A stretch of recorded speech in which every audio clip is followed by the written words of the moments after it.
Alrighty, so on Friday, May 29th, yesterday, Sony decided to reveal a little teaser trailer announcing their new event set up for next week. This event is going to be taking place on June 4th, 2020, and it is dubbed The Future of Gaming. The time of the event will be 1 p.m. Pacific Time, 3 p.m. Central Time, which is the time zone that I go by. And I honestly cannot be more excited about this event. I think I've been waiting a long freaking time to hear more and see more about what Sony's been planning from what they have revealed. So, as they have finally decided to actually show how games will be looking like in the PS5, besides the reveal that we had earlier this month, I think it was, I can't remember if it was last week or 2 weeks ago. I think it was last week, so I'm losing track of time. But what they were showing with the Unreal Engine 5 demo that was running on the PS5, they will be announcing this time some of their games that are going to be lined up for their release in the next-gen console. Rumors have it that some of the games to be shown could potentially be, these are not a guarantee at all, this is just what I've read online and seen and what other YouTubers have talked about as well. Supposedly it could be either a God of War 2, it could be Horizon Zero Dawn 2, or a Spider-Man 2, or a Days Gone 2, it's a bunch of 2s everywhere, or a sequel to The Order 1886. I played a little bit of that game. It was really cool graphically.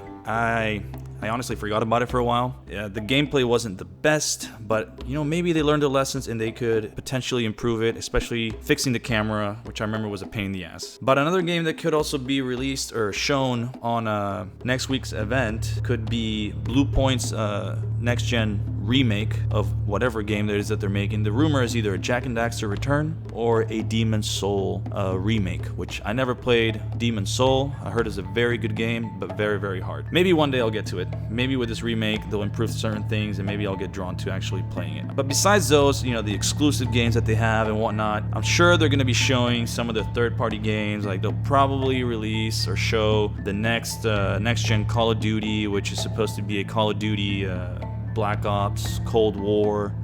So we had Modern Warfare in 2019. I guess they're going to be rebooting the Black Ops universe, which I honestly like it a lot. I wasn't a huge fan when it ended up going all futuristically, but anyways, that's a topic for a different video. I think they're also going to be probably showing the next Battlefield game, which this time should be going into a modern setting, since they had this whole fiasco with the World War II and they ended up doing their own little World War II fantasy and a lot of fans were pissed off. I was one of them that was a little disappointed, but hopefully they end up making a good Battlefield that is very similar to Battlefield 3, which is my favorite Battlefield of all the ones that have come out in the last 10 years. I'm sure they'll be showing some of the Ubisoft games that they usually show as well, like Watch Dogs Legions and how it runs so well and smooth on the PS5 and an open world game. Same thing for Assassin's Creed Valhalla, with the Viking setting. So those should be some exciting games to see as well. But I'm a little bit more excited about the exclusive games, the ones that Sony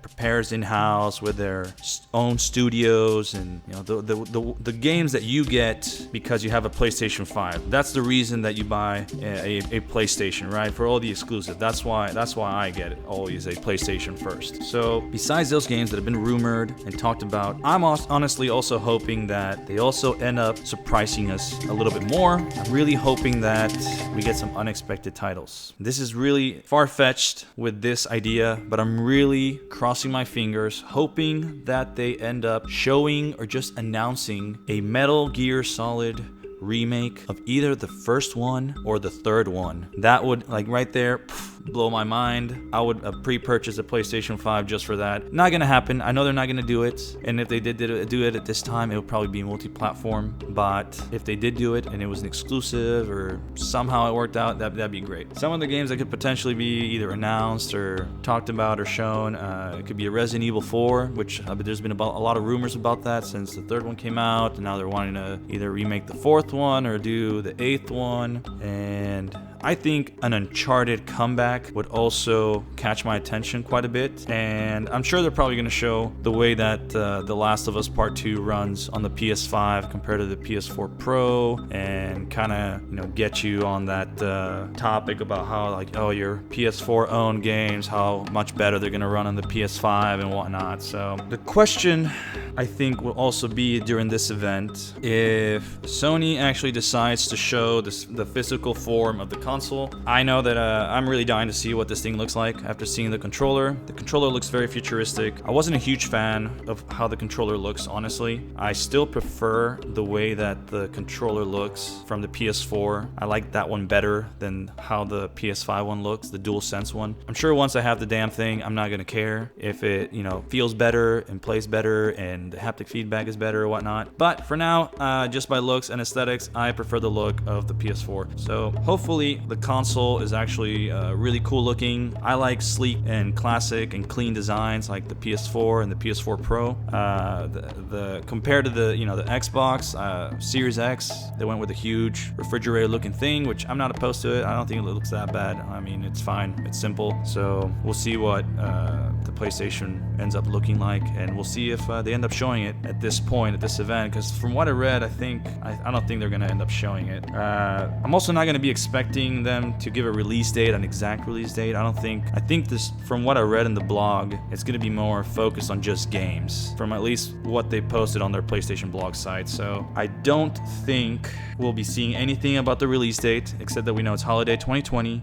For both Sony and Microsoft, they seem to be kind of keeping that card very close to their chest. And I don't think that they're going to talk about the pricing yet as well, since they both seem to be waiting each other out as much as possible to see what the price is going to be on their console and then undercut the other, which I can see Microsoft doing that more to Sony and undercutting them. As I remember reading somewhere that Microsoft has had such a great balance sheet, and they're willing to take a loss on the console to try to sell more than Sony, which is what Sony did in this generation, where they sold the PS4 for $400 and the Xbox One was at $500. So I don't know. I mean, I think at this point, the consoles would probably both be $500. It sounds reasonable, but we'll end up seeing what the prices end up really being and what both companies end up doing, because they could say, oh, it's going to be this price, the other one undercuts it, and then the other one decides to, oh yeah, you know what, we're going to change our price as well and match it to the other one just to be competitive.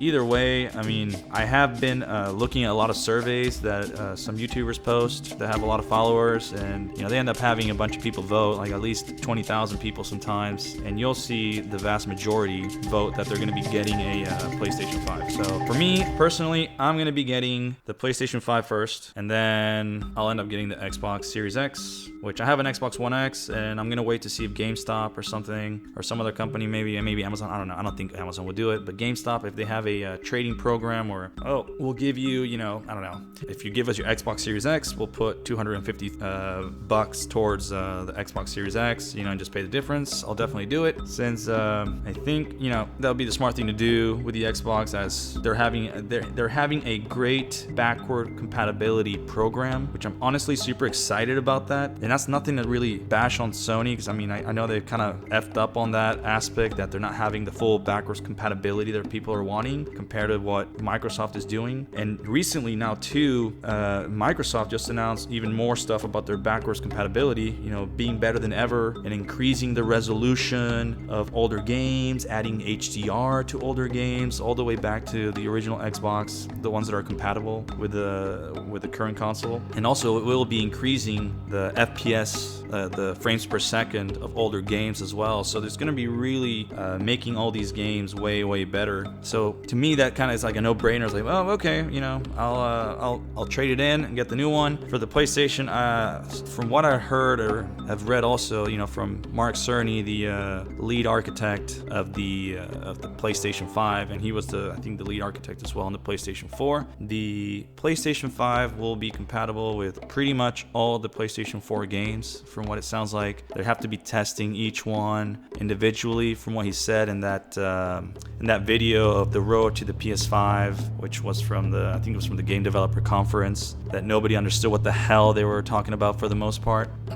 But I mean, I'm thinking that, yeah, they're gonna improve their games, the frames per second as well. They're gonna make them the resolutions better, the HDR better, on older games and whatnot. But I'm really hoping that they end up talking more, or maybe showing something more during this event as an extension of their backwards compatibility plans. I'm really hoping that they end up adding support for the PlayStation 3, PlayStation 2, and PlayStation 1 games. And and hopefully they'll be able to be played on the PlayStation 5. I mean, especially I'm really caring about the PlayStation 3 games, since I have a huge library of games in the PS3. I think I have like 110 games on there, because I ended up buying them very cheaply in the last like 5 years. They were like $5, and I ended up buying a shit ton of them. So hopefully they end up doing something with that, where they can expand on that, and you can actually play those games with better graphics, resolutions, and all that stuff that I mentioned. So that would be something big for me for them to announce during this I don't know if it's a conference or just a state of play video, if it's going to be that again, or but hopefully they talk about something about that. If not, whatever. It is what it is. I mean, at the end of the day, I think I'm going to be getting, either way, the PlayStation 5 first, and then I'll end up getting the Xbox Series X at some other point. So, another thing I think that Sony will be talking about in their live stream is that I think they're going to go more in depth about the DualSense controller and how it interacts with games. They've talked about it, about how you're able to feel the rumble in a different way and the tension on the triggers and whatnot. But I think that they're probably going to show, I'm hoping at least that they show a video or somebody up there playing, and talking more about the controller and showing a live stream of a game and how it connects, with the controller, and how they've designed it to where you can actually feel that in a more immersed way, and it just captures the essence of the gameplay a little bit better. So I don't know if they will show that. This seems to be way different than like the E3 presentations, so we'll have to see what they end up showing about it, or what else they talk about it. Maybe they'll even talk about more like the battery life of the controller, how long it should be lasting, because the PS4 controller's battery life is usually about 6 hours. I'm hoping that at least the battery life on these things is at least 6 hours, but hopefully it's 8 hours. I think that would be pretty good. And I don't know if in the middle, I've seen some videos out there about, they show screens on these controllers. I know they're fake, but it'd be pretty cool, maybe not a screen, but maybe it lights up in a certain way that you want. Maybe it shows your initials or something. I don't know, that'd be pretty cool. But we'll end up seeing what else they end up releasing about it and showing us. It's supposed to be the most revolutionary controller in gaming now, so I'm hoping that they're able to put their money where their mouth is. So pretty much there you have it. I mean, hopefully this event doesn't disappoint us. I'm hoping that they really end up showing what people are wanting to see. They really end up addressing a lot of the questions that people have about the console. Maybe they can go more into the SSD. I know they've already talked quite a bit about it, but maybe they can go and show us more about how I'm sure they're going to be showing gameplay of obviously some of the games, because that's pretty much what they're going to be showing since what they talked about in their blog, right? So as long as they show the benefits of the SSD and why it's only 825 gigabytes instead of at least a terabyte, when games are going to be supposedly heavier, games are getting bigger and bigger and bigger. But the thing here is that the SSD is so good and so fast that developers don't have to duplicate data so that the hard drives, like in the PS4 right now, can read them fast enough. So that's one thing that's going to be different now. So hopefully they can explain more about it and talk a little bit more about the benefits, but showing us like a good simplified video for people that aren't developers like myself.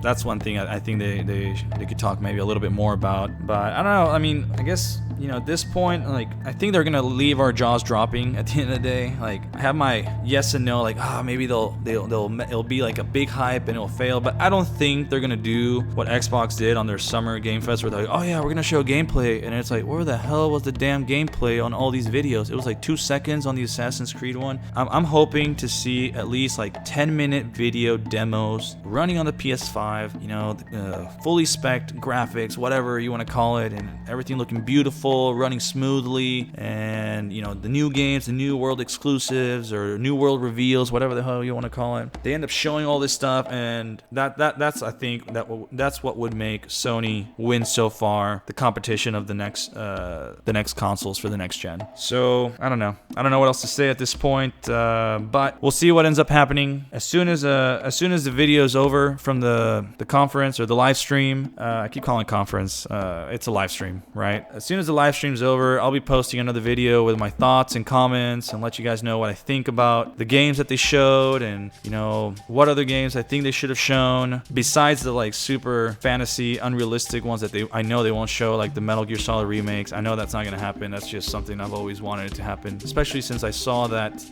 remake cutscenes video of Metal Gear Solid 3, but it ended up being a gambling slot machine in Japan. Biggest disappointment ever. But anyways, any other game, you know, that wasn't shown that I end up reading up online that, oh, you know, so and so developer didn't show the game that they're working on or whatnot. You know, maybe I can talk more about that on the next video that I end up posting. But for now, I think that's gonna be it. Thank you guys for watching. If you guys enjoyed what you heard here, please make sure to like the video. It helps it out to expose the channel a little bit more, and subscribe to the channel for more. I'm gonna be uploading more often videos like this where I talk more about news about video games, or news about the PlayStation 5 or the Xbox, or third-party developing games or whatnot. So thank you for your support, and take care, guys. Bye bye.